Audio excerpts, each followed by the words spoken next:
1 Kings chapter 10. When the queen of Sheba heard about the fame of Solomon and his relation to the name of the Lord, she came to test him with hard questions.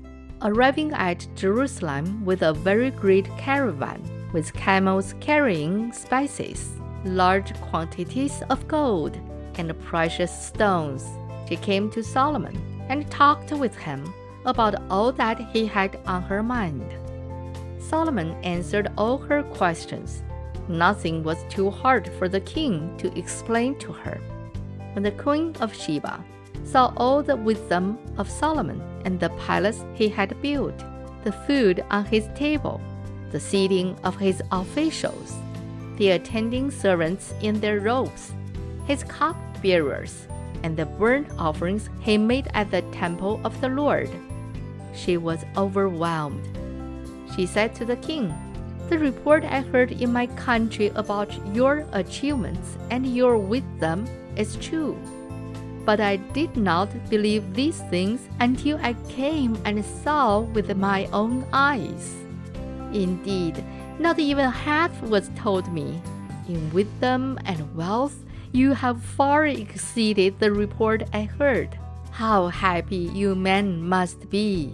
How happy your officials, who continuously stand before you and hear your wisdom.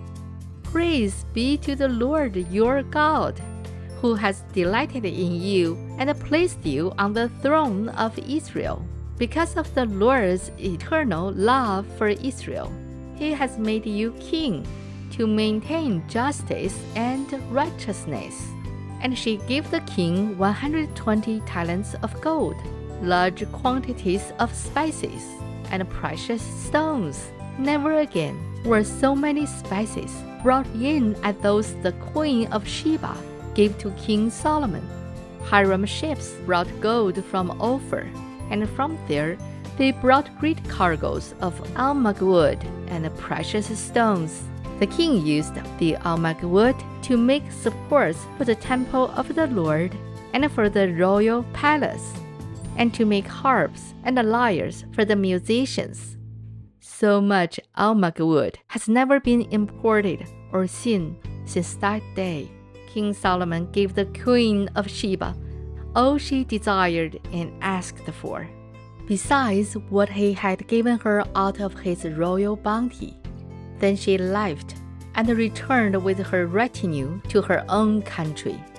The weight of the gold that Solomon received yearly was 666 talents, not including the revenues from the merchants and traders and from all the Arabian kings and the governors of the land.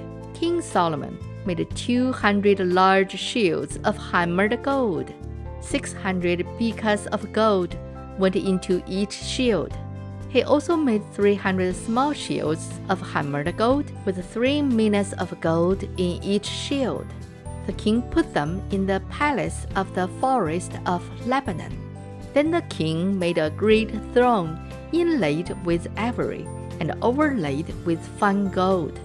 The throne had 6 steps, and its back had a rounded top. On both sides of the seat were armrests, with a lion standing beside each of them.